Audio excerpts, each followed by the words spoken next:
ایک ہے اللہ تعالیٰ کا راضی ہونا، وہ بھی بڑا ضروری ہے، اور ایک ہے بندے کا راضی ہونا، وہ بھی بڑا ہی ضروری ہے۔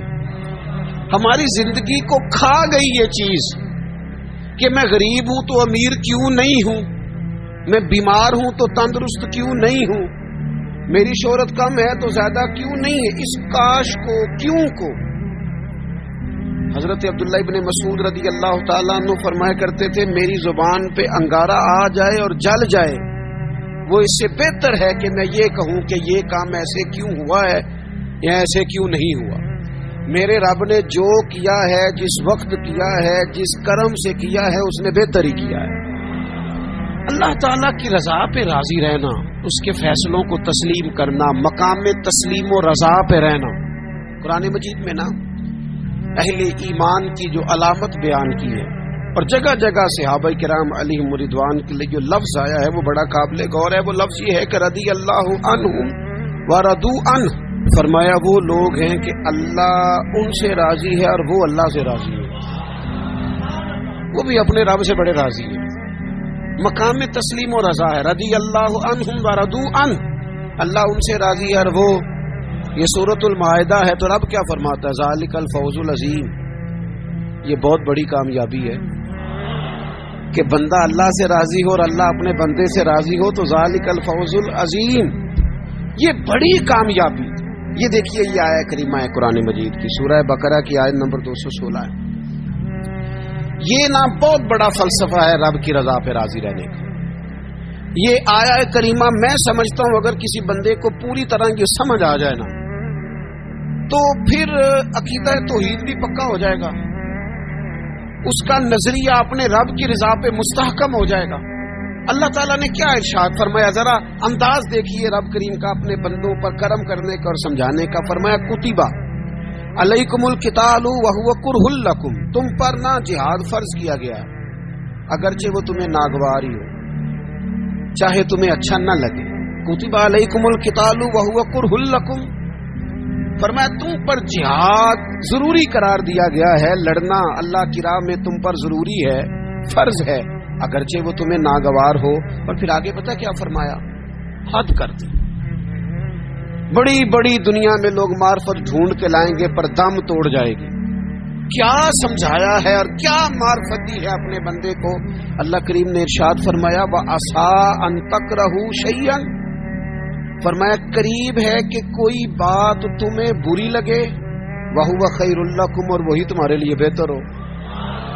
اور جب آپ وقت دیتے ہیں تو بہت سارے معاملات ٹھیک ہو جاتے ہیں۔ حضرت عمار بن یاسر بڑا شروع میں کلمہ پڑھا، ان لوگوں نے بڑی تکلیفیں اٹھائیں جنہوں نے آغاز اسلام میں کلمہ پڑھا، حالات اور طرح کے۔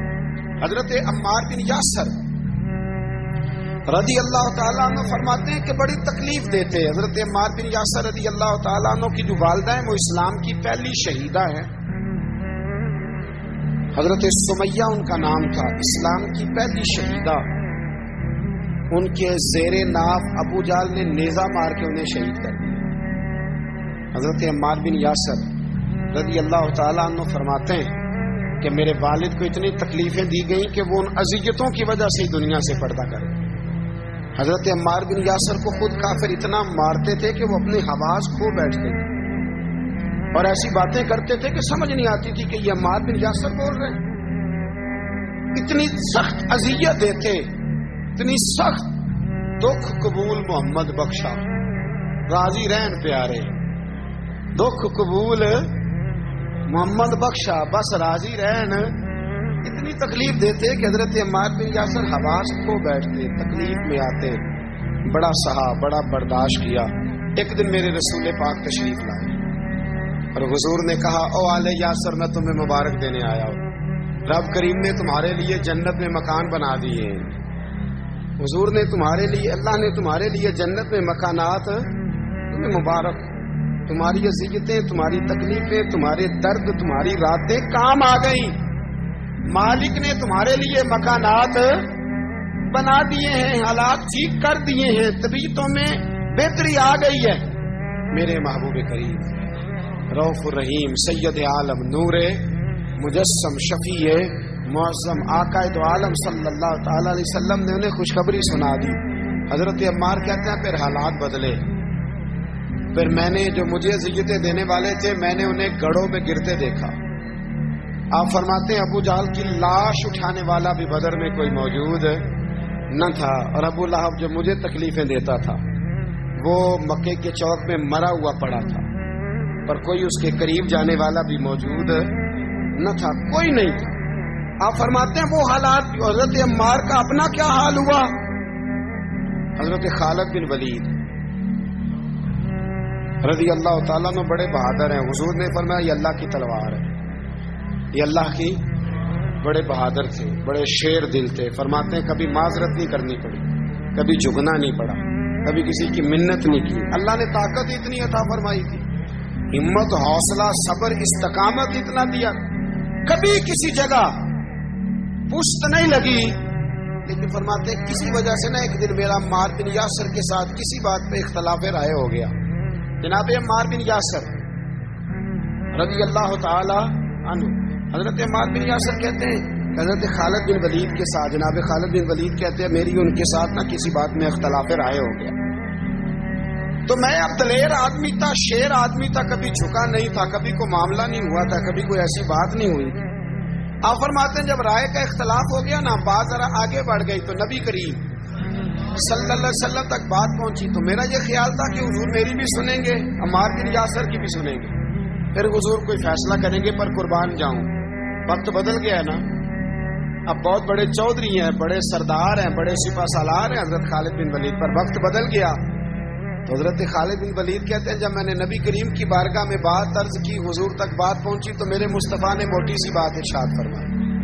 رسول کریم فرمانے لگے بھئی بات مختصر سی ہے، جس نے عمار کو راضی کر لیا اس نے مجھے راضی کر لیا، اور جس نے اسے ناراض کیا اس نے مجھے ناراض کیا. فرماتے ہیں بس میری قیمت پڑ گئی، میرا قد اونچا ہو گیا.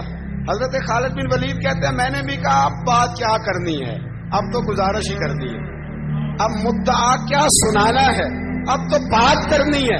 فرماتے میں آگے بڑھا اور جیسے بھی ہوا میں نے حضرت عمار بن یاسر کو راضی کیا. حضرت عمار کہتے ہیں ایک وقت وہ تھا اور ایک وقت یہ ہے، جب دونوں وقتوں کو دیکھتا ہوں تو کہتا ہوں الحمدللہ رب العالمین. یہ ساری تعریفیں اس رب کے لیے ہیں جو تمام جہانوں کو پالنے والا. وقت دے معاملات کو، ٹائم دے. آپ دیکھیں اللہ تبارک و تعالیٰ بڑا کریم ہے، وقت کے ساتھ جب چیزیں تبدیل ہوتی ہیں اپنے ٹائم کے. حضرت بلال حبشی رضی اللہ تعالی، بڑا مشکل نہیں، اکیلا آدمی، غریب آدمی، مکے کے سارے سرداروں کے قابو آ گیا. حضرت احسان میں نے خود اپنی آنکھوں سے دیکھا، حضرت بلال کے گلے میں رسی ڈال کے بچے کھینچا کرتے. یار خاصا مشکل کام نہیں.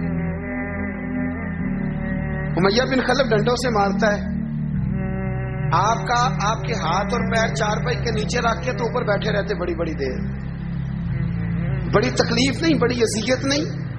لیکن حضرت بلال حبشی فرماتے ہیں پھر میں نے وہ سارے دکھ مٹتے دیکھے. وقت بیت گیا. وہی امیہ بن خلف ایک دن گھوڑے پہ تھا، گھوڑے اپنے کو تیار کر رہا تھا، لگام ڈال رہا تھا. حضور علیہ السلام گزرے تو فرمایا کیا کر رہے ہو؟ کہنے لگے اس گھوڑے پر بیٹھ کے آپ کو شہید کروں گا. تو حضور فرمانے لگے تیاری کر لے، تجھے قتل میں نہیں کرنا ہے. پھر جنگ کے موقع پہ نا ہلکی سی خراش لگائی رسول پاک نے اسے یہاں گلے پہ. تڑپتا تھا، روتا تھا، سسکتا تھا. لوگ کہتے تھے امیہ کیا ہو گیا، اتنا سیانا بندہ یہ کیا کرتا ہے؟ تو کہنے لگا تمہیں پتا نہیں مجھے تکلیف کتنی ہے.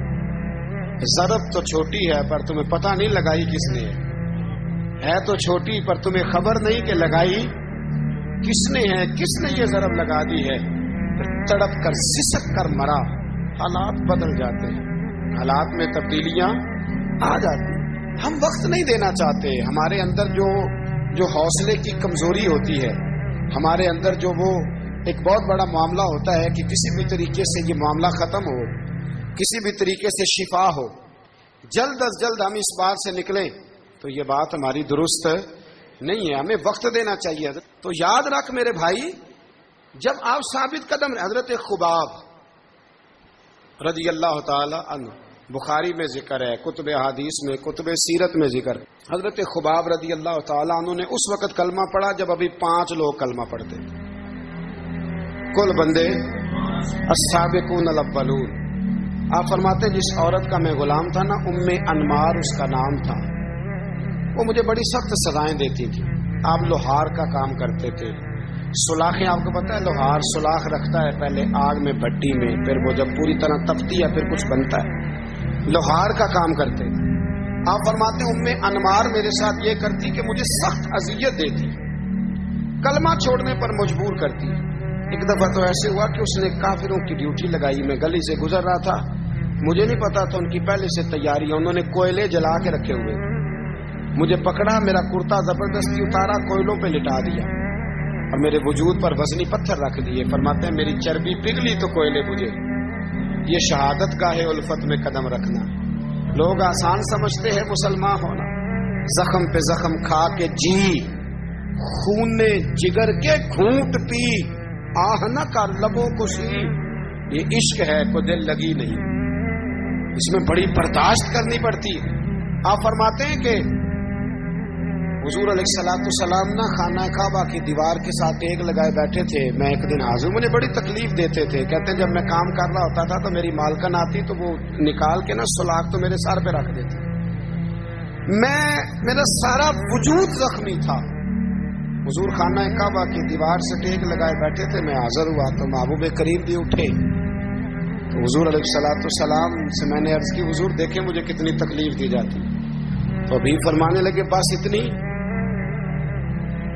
اتنی، پر میں تم سے پہلے لوگوں کے سروں پر آرے رکھ کے 2 حصوں میں چیر دیا جاتا تھا، لوہے کی کنگھیوں سے ان کے وجود ادھیڑ دیے جاتے تھے، پر وہ سی نہیں کرتے، اف نہیں کرتے، میں خبردار بس اتنی۔ اور پھر میرے حضور نے ہاتھ اٹھائے، کہا اے اللہ خباب کی مدد فرما، اے اللہ خباب کی، اتنے لفظ ادا کی۔ حضرت خباب کہتے ہیں پھر میں نے وقت کو وقت دیا، پھر میں نے حالات کو وقت دیا، پھر میں نے اپنے محبوب کی دعا کو قبول ہوتے دیکھا۔